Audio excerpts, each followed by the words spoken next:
Yo, what's up, everybody? Welcome to another episode of Turtles Love Pizza. Today we have a special podcast, special episode, and can't wait to get into it. But as you guys know, this is the podcast where we talk about the Ninja Turtles. This is your host, Steven. This is Andrew. What up, Andrew? What's up, Steven? I'm just excited, man. I can't wait to talk about this movie that we're going to talk about. But before we get into it, what's new with you? Any new consumption purchases? Actually, no. For once. Oh, really? I got nothing. Well, okay, so I went to Target today just to kind of see what was there. If there was, I'm still on the lookout for the Archie comic slash. Hasn't come to my Target yet.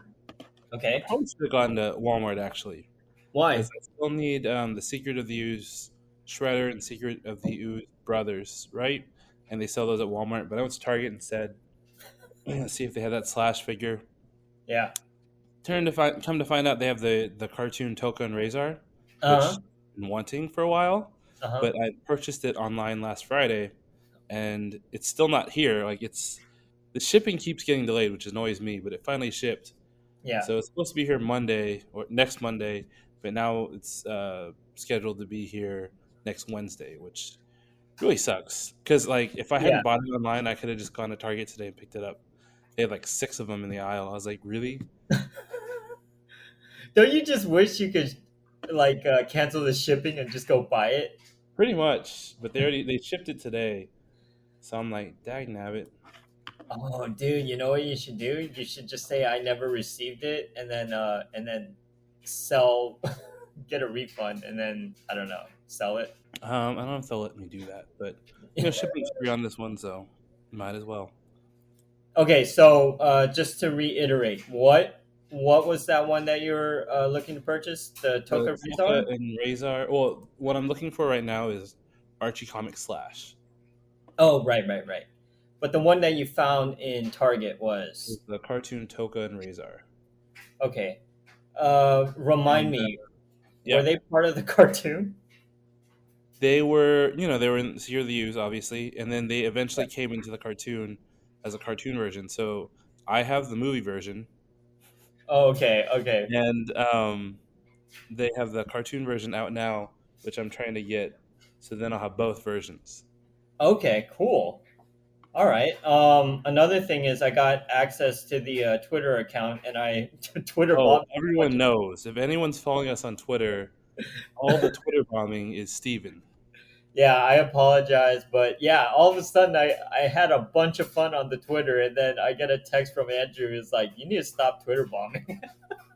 Like it was like every minute, Yeah, new tweet from Steven about random crap. dude, I gotta say, man, there's so many things going on in the nerdverse right now, and I mean, even you and I discussed this earlier, just about like gargoyles.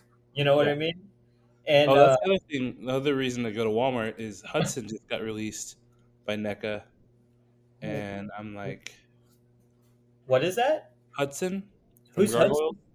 He's the old gargoyle. He's like brownish, Oh, yeah. or over his eye. He has such a sweet name. Yeah, Oh, so you're gonna pick that up as well? of course.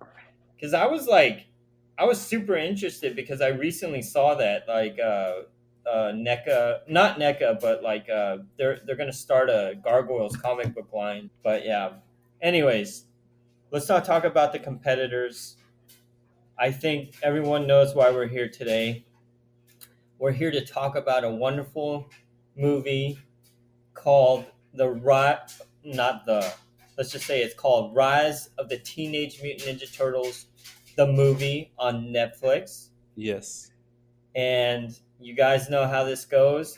Andrew, would you mind breaking it down for us? All right. So the movie begins in the year 2044, where the evil KRANG have invaded the Earth, and Leo and Michelangelo are now masters. They're no longer like these little teenagers. They're now like ninja masters. Well, actually, Mikey's like a mystic master, right? Yeah. He can do magic. And then their student is Casey Jones. So this is like a more traditional version of Casey Jones for us. But he also has like Donnie's tech, so he's kind of like Batman. which I guess is why Steven really likes him. Oh yeah. And they're getting their butts kicked. The only thing they can do is send him back in time to prevent the Krang from taking over the world. Hmm. If you look at it though, it's really interesting to see Leo, and then you kind of can actually guess the order in which they fall Go for it. What do you think it was? because like Leo has like a giant arm. His right arm is a giant arm, Right. and it's Raph's arm, Right. and then it's also techy. It's what? There's some tech to it as well, right? Oh, So that kind of implies that Raph fell first, and Leo probably lost his arm in the process, and then Donnie like gave him a it's new arm. surgery. Yeah, Donnie gave him, since Donnie's not there and the resistance has fallen, you could assume Donnie died, and then obviously Mikey gives his life to open the portal, and then Leo pushes him through. So that's like the order of how they perish in the future. Which is really interesting because if you think about it, Ralph dies first in the last Ronin, and well, in the last Ronin, Leo dies next, and then Donatello. But yeah, Well, it's also like foreshadowing later on, like Raph kind of gives his own life up for Leo, and then Leo's at a loss because of Raph, and then yeah, like there's a Donnie, reversal. yeah, and then Donnie, like the only way he can like be part of the tech for the Krang is to like give up his body. Okay, we are not doing this right now. We're gonna get I'm into just that, saying, man. there's a lot of parallels. I really like how well thought out this whole story is. Anyways, Casey gets sent to the past. Yeah, He's looking for the turtles, the present day turtles, and right. he has a picture of them with Splinter and April, Hmm. and so they're after them. Um, Leo and is on the other hand is now doing like this pizza challenge where he's like balancing these pizza boxes, and they're Yeah, basically goofing off. And then Raph is chastising them for not like training or whatever. So, and then they get like a case to like go after Hypnopotamus and Warren Stone, who stole the artifact. why is he still there? Like, why is he still a villain? I don't understand. He's their greatest foe, man. Warren Stone is the greatest foe. Anyways, so Yeah, they fail taking them down. It's kind of interesting because actually, if you think about it, if Raph didn't try to like take charge and let Leo do his thing, Leo would have won. really. Yeah, How so? because like Raph comes in and busts up the van and like screws everything up, right? Hmm. Same thing with like if he had just let Leo like teleport and take the artifact, nothing would have happened. Oh, right, right. But he tried to jump through and then grab it himself. Yeah, Yeah, because he wants to be here. But also, it's also Leo's fault too because he didn't listen to Raph. If he had let Raph like grab it, then it would have been fine too. But right. even from like the jump, if he just kind of let Leo do whatever he wanted to do, they would have won and it would have been game over. And I think that's a big thing because it seems like the turtles don't really trust each other. You know what I mean? Yeah, and the thing is, like, Leo's not wrong, but he's also not right. Yeah, he's So not listening. yeah. Yeah, Anyways, so they run into Casey Jones, or April is doing her little mission at the school, trying to right. like uh, check out this laboratory. She runs into Casey Jones, knocks him out because April is a killer there. She just like knocks him out, drags him back to the lair. April is like a force of nature. She's Uh, awesome. basically. And Yeah, then Casey wakes up, explains the whole future thing. The turtles go after the Krang, or after the Foot to stop them from releasing the Krang. They fail, obviously. They right. get their butts kicked. They have to get out of there with like the little Pack. emergency pods that Donnie Yeah, has. retreat. Yeah, pretty much, which Leo does not want to do. Leo's like, no retreat, no surrender, just go forward. Yeah, And Raph ends up saving Leo, and Leo ends up taking the artifact back to stop the Krang. And in the process, Raph gets captured, unfortunately, which was really like heartbreaking to me. Like when that happened, I yeah, remember like because like I wasn't sure if Raph died uh huh. because like it looked like he gets like stabbed or something, Yeah, and then his you're shell like, oh, cracks. yeah, and you're like, no, like this can't happen, right? Yeah, So, but then it's like Raph didn't die; he just get captured. He gets mutated into an alien too. The turtles try to get him back, but they fail at that. and the Krang basically win, and they go to bring the Technodrome down, and they're all kind of the Krang's going after them to stop them from doing all these things. I also forgot the Master Krang guy also like takes away their mystic powers, Yes. Yeah. which was because the mystic powers look so cool in this. Like the way they Yeah. animated everything, it looked amazing. Especially near the end. Definitely near the end. Yeah. So the turtles are shaken up because they had to fight their alien alien infected Raph, and it kind of shook them up. And then Leo has like this epiphany of like what he needs to do and how to be a better leader and like listen to the team because like he's like it's all my fault. So they all team up and they come up with a plan together to face the Krang and win. So they split up. April, Splinter, and Casey go to the ground and try to get the teleportation key so that they can close the portal. And then the rest of the turtles go to rescue Raph and push the Technodrome back into the prison dimension. Hmm. And they succeed. And Leo like pours his heart out and convinces Raph to come back to them. And they get their mystic powers back, which was awesome. This is probably my favorite scene when they get their mystic powers back and they just start kicking Krang butt. We'll get into that actually. Keep going. Keep going. Yeah, and so they're fighting and they're kind of doing pretty good. And then the brothers get knocked out to Staten Island, which they're all really upset about. And Leo have to face the Krang head guy by himself. Yeah. And his plan is to basically trap both of them on the other side of the portal, which he's just basically sacrificing himself. He's pulling an Iron Man at this point in Yeah. time. This is Yeah. basically Iron Man at the end of the first Avengers movie.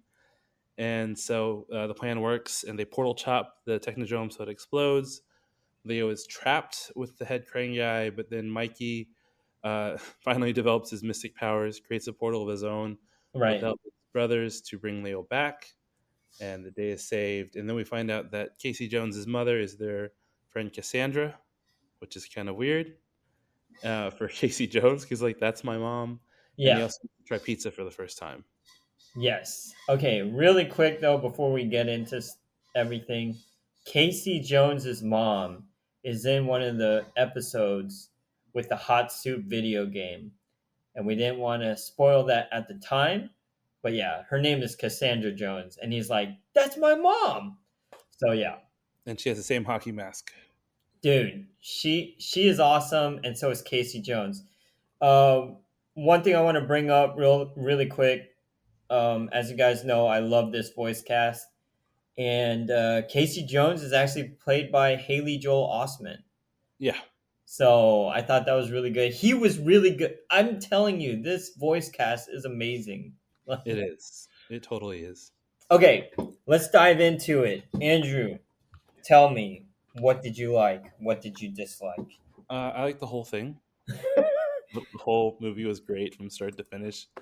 Like especially like just starting off in 2044, this whole like apocalypse world, and they're fighting the Crank. It's weird to me that Michelangelo has like hair on the side of his head. Yeah. Like he totally is. It's like so random that he has like hair on the side of his head. He's got Lujitsu DNA, bro. I guess so. Oh, if you think about it, Lujitsu does have a big fro. If you think about it, like he's got like Bruce Lee hair. If you look at some of the pictures. But okay, yeah, continue. Well, I mean, he basically has Master Splinter's hair. Yeah, that is true. Yeah. So, anyways, um, yeah, I thought that was awesome. I kind of wish that Mikey was the last one alive, so it'd be kind of like a last run-in situation, but Yeah. didn't happen. But it's cool to see them like as these older creatures. Oh yeah, 100%. You know what would be cool is if they actually wrote a storyline based off of this timeline. Like it had a Yeah, separate like Last Ronin, but except for the fact that the world gets destroyed. don't need the world to get destroyed, but it'd be cool to like. I do want to see that story sometime. Is just seeing the brothers older and not teenagers. Yeah, that would be cool. Always like Teenage Mutant Ninja Turtles. It'd be nice to see them as just Ninja Turtles. Yeah. You know what? Like, what if that was season 3? Like, what if they brought back season three and they're just like leading up to them getting old? That'd be dope. That'd be dope. That would be cool. Yeah. Okay, continue. Yeah, I love that. I love like the interaction they're having, especially like just goofing off with the whole pizza box challenge. I thought that was a lot of fun. Yeah. Giving Raph such a hard time. This fight scenes were awesome in this as Oh, well. yeah. I agree. Like the animation on this episode or this film is so kinetic. It's It is. so yeah. Keep going. So yeah, I mean, what about you, man? What stood out to you? Um. Well, okay. Before we get into what I liked, let me ask you a couple questions. I felt like the mystic powers coming in. Okay, the first time this is how I felt. The mystic powers came into play. I thought it was kind of Deus Ex Machina kind of thing, Yeah, where it's just so random. But like the second time I saw it, I was so wrapped up emotionally in the story.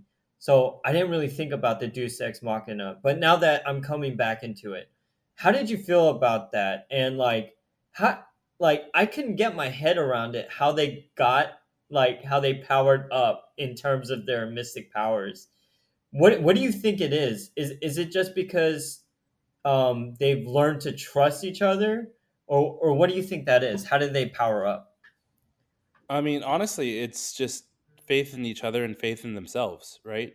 Mm-hmm. Because like when they lost their power, it was like they're facing the Krang, this giant enemy that, and they're losing, right? Yeah, And then they just kind of lose faith, and then at the end, they're kind of having this like rousing speech, and they're all like realizing, yeah, we can do this, and it was that self confidence coming back, and yeah, you can see as each turtle like regains their own like kind of self worth, like they get their powers back.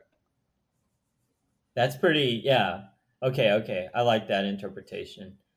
And what about the very end with Mike's like opening the portal? What? How did you feel about that? I think that was like that strong like emotional response that Mikey was having towards Hmm. losing Leo. I feel like in the future version, that's he probably awakens his mystic powers because Raph dies. Oh, that is a good interpretation. I like it when you interpret things. Okay, a couple of things that I want to bring up now. What I love about this movie is that each individual turtle is his own character, and they're true to that character throughout the film and throughout the series, really. Um, Donatello is still a smart aleck, right? Yeah, he is. Okay, so what I love about Donatello in this episode, he gets a couple of choice lines. Like, number one, uh, they're coming up with their plan to go back and retake the. They want to take the Technodrome and they want to send it back through the portal because they know they can't beat the Cranks, right? Right. And so Leonardo is like, "Hey, Donnie, how do you feel about flying your own spaceship?" And then Donatello says something along the lines of, "That is the greatest question or something in the world," and he's just so excited. And there's just moments of him where he's just having there's so much fear in this movie, but at the same time when they're together they can do anything, right? So what I like is all the turtles get paired off with each other, everyone is part of a team. So it's pretty much Leonardo, Casey Jones, who's not a turtle but whatever, Donatello, Michelangelo. So they're kind of like the comedic relief, and then Splinter and April. And I just like how all these pairs of teams have something important to do. They're like they get ample enough time. You know what I mean? Yeah. And so other than that, you mentioned it, the action, the voice work, it's all top tier in this movie. And then I wanted to bring up the crane because this is a completely different interpretation. Like, what did you think? I thought it was interesting. It was kind of a mixture of the Utrom and like the Krang of like the original cartoon. Uh-huh. It was just kind of like a mixture of those things because they looked more like the Krang from like the cartoon, Yeah, yeah, yeah. but they definitely like really just had like the sinisterness to them. Was that was interesting. I thought it was interesting that like he has siblings. Yeah. Well, I mean, the Utrom are like this huge race of brain creatures, basically. Oh, that's the other thing I found interesting is that the Foot Clan actually worship the Krang because that's like brand new. That's they never mentioned that in previous iterations. I don't think. Yeah, that was an interesting one. I thought it was an interesting take on that. Hmm. And so there was a the 2012, no, not 2012. Yeah, 2002, Yeah, 2007, I think there's a 2002. something like that. That Yeah. version of Ninja Turtles, they may have kind of took from that one a little bit because like in that Oh, one, really? Shredder is actually like an alien. Like Shredder, the way the Really? foot is actually an alien. I remember I saw that just in passing, and I was like, "That is the dumbest thing ever." Yeah, yeah. I So don't know if I like it either. Yeah. yeah, it was like I did not like it at the time. I remember I actually haven't actually watched that series. Well, we should think about that. We Uh, should. I mean, I know there's a lot of fans for that one, and it was more of like a traditional kind of action style. Uh-huh. Yeah. But yeah, it was just for me. Like I saw that and I was like, no That one thanks. is my bad, 2003. So that Yeah, came out in 2003. 2003. Yeah, another thing that I really liked is just like I thought the music went well with the tone. The direction was good. Overall, I hate to say it, this is close to like a perfect iteration. You know what I mean? Yeah, Like I know we're always going to go to the first movie, and I don't know if that's just cuz of nostalgia. Because if you think about it, like the first movie doesn't break down each individual character the way this movie does. Like Donatello is pretty much like comic relief with Michelangelo, right? In that yeah. first Well, I movie. mean, so here's the thing: this movie had 2 seasons to figure out their characters. Yeah. And so there this better have more developed characters. It better have a better story. It should have all these extra points to it as opposed to like the first Yeah. Ninja Turtle movie, which couldn't draw from the cartoon, Right. couldn't really draw from the comics because that wasn't that mainstream at the point. It was the cartoon that was the mainstream Right. aspect of it at the time. So it really ended up just being like having to stand on its own, and it's hard to kind of do all those things as an origin movie where there's really no background for your characters set up, which Yeah. is why Secret of the Use should have been a much better movie. Well, let's go back to that film. I still think it's a really great movie, you know? It was a lot of fun, but Yeah. in terms of like character development and all that, it was Yeah. not existent.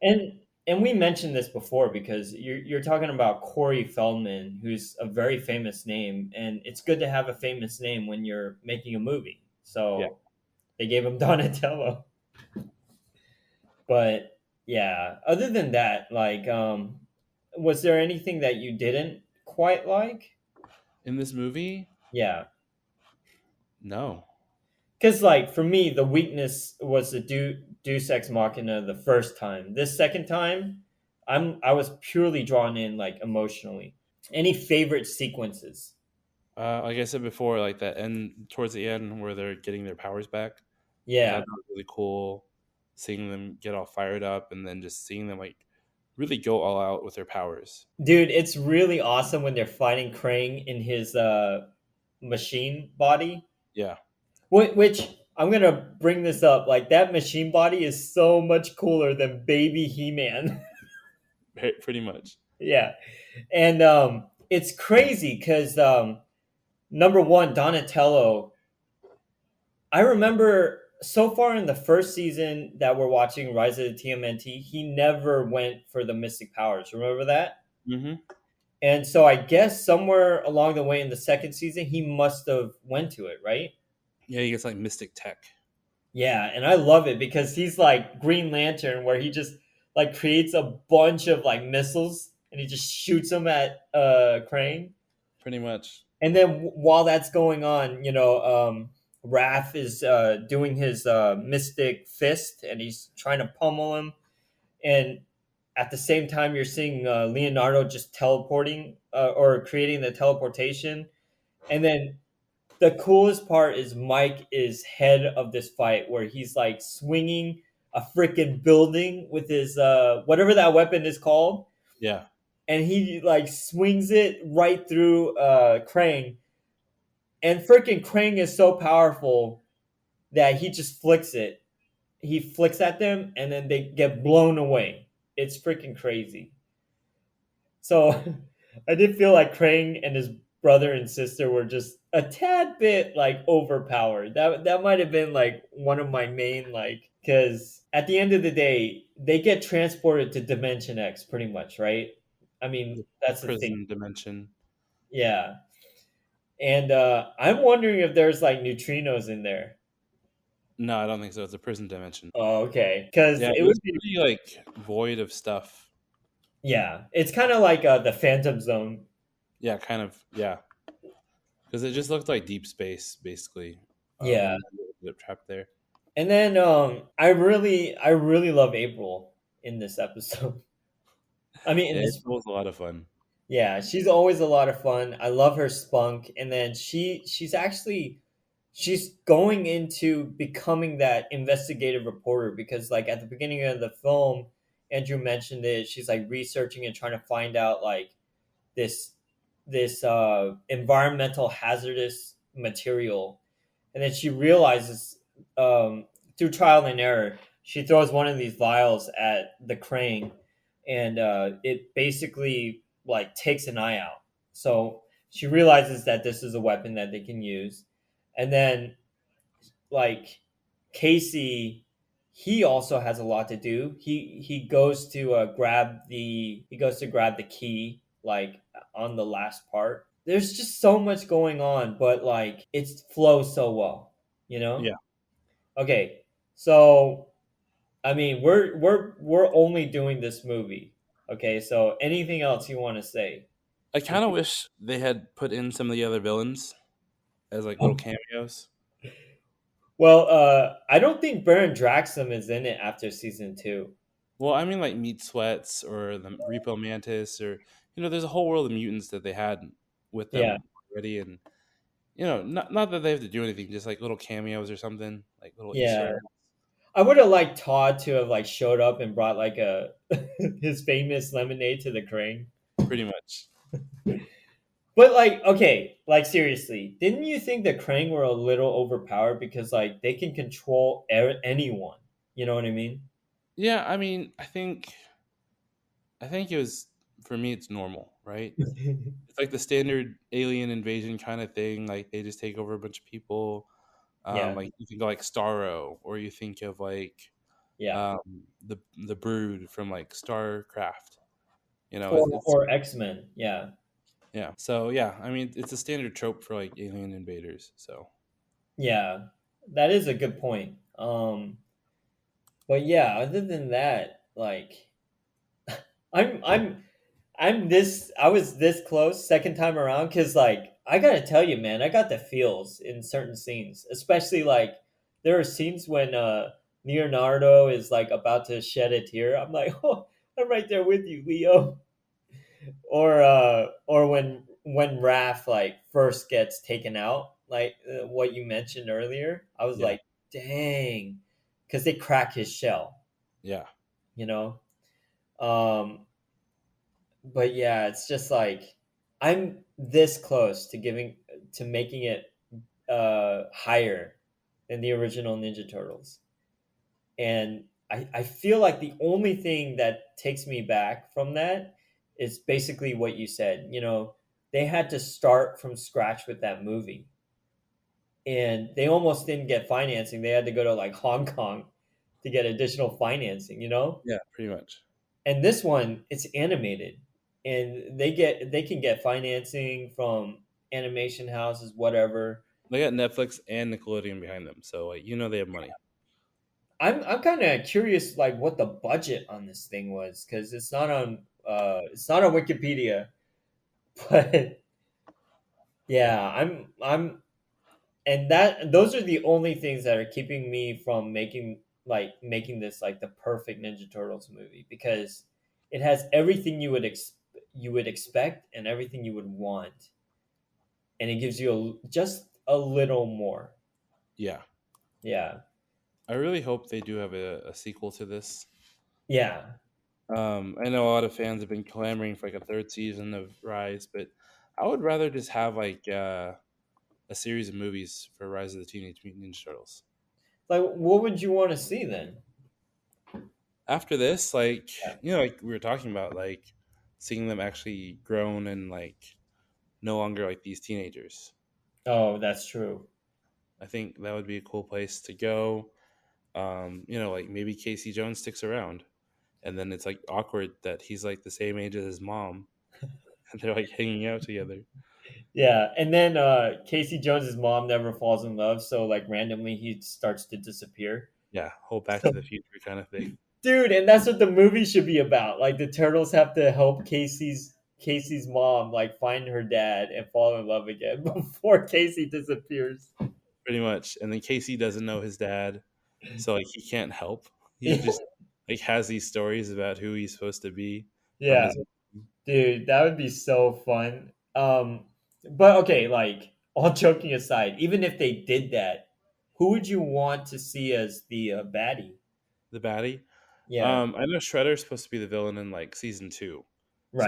so I don't know how that storyline ends with Shredder, but obviously maybe like a return of Shredder. Ooh, because I think the way that season two is they finally compile all the armor that they've been trying to get together in season one, Hmm.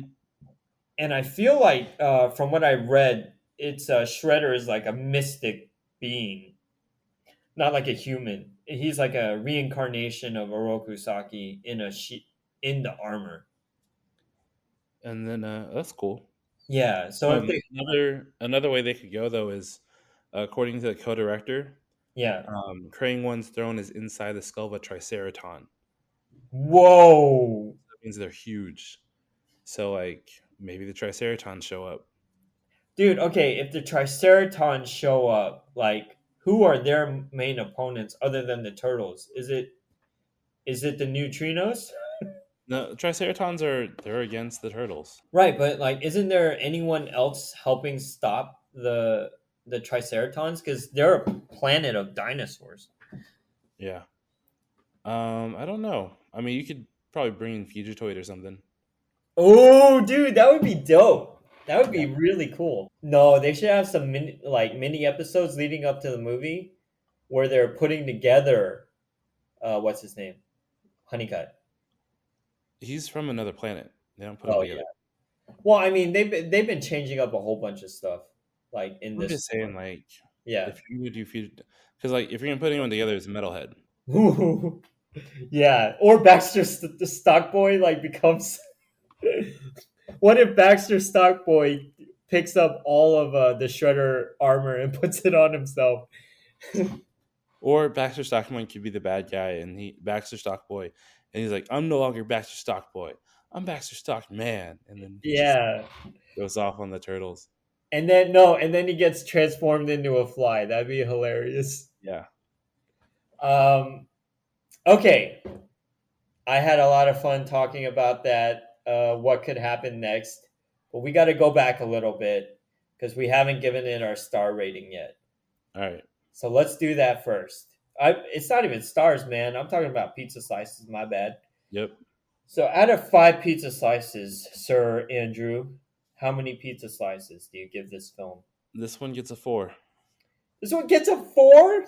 It's 4. You gave the first one a 5, right? Yes. All right.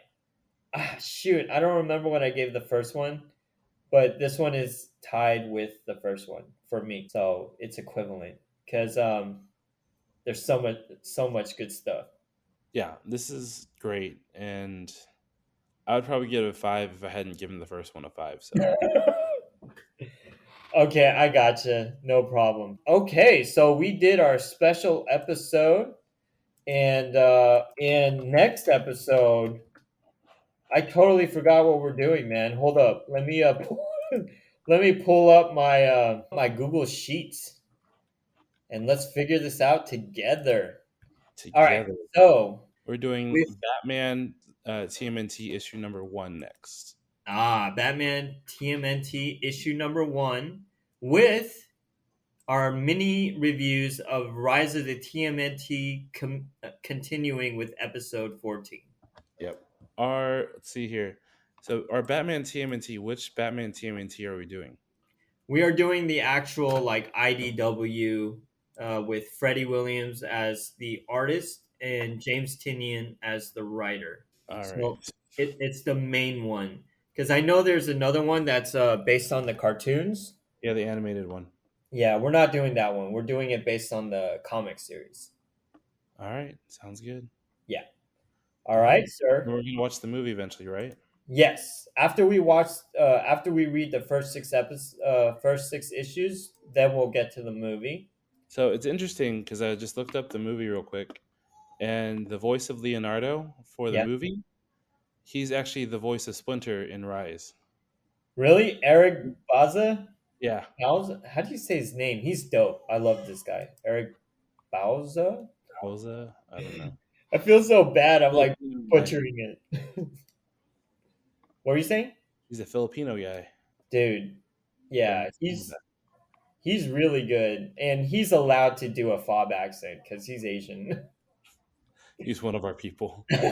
Yeah. What else? What else has he been in? Actually, Looks like a lot of stuff. he was in Teenage Mutant Ninja Turtles 2012. He He was was, Marvin the Martian in the huh? Looney Tunes show. Oh, Pepe Le Pew too, dude. This guy is He pretty was Luke pretty. Skywalker in the Lego Star Wars Yoda Chronicles. I have not seen that. Neither have I, but that's cool though. Like if you're Luke Skywalker, I mean that's a big thing to put on there. Yeah, he was Luke Oh yeah. Skywalker for Lego Star Wars. Well, he's just great all around, and I'm gonna shout out my favorite voice, Ben Schwartz again, because he definitely emotes a lot in this one. Oh yeah, he killed it in this. Yeah. If I have any complaints with this performance, it would only be like that first 10 minutes. In that, I wish maybe his voice was a little grittier. Yeah, Um, I totally agree with that. yeah, a little older because the way they did Mike is he definitely sounded a lot more tired. You know what I Yeah, mean? So I wish there was a little more of that, but other than that, like his performance is pitch perfect. Raph's voice is always great. So good for Omar Miller, and Donatello is great. Josh Brenner. Um, yeah, I think that's it, man. cool, man. Yeah, it was good.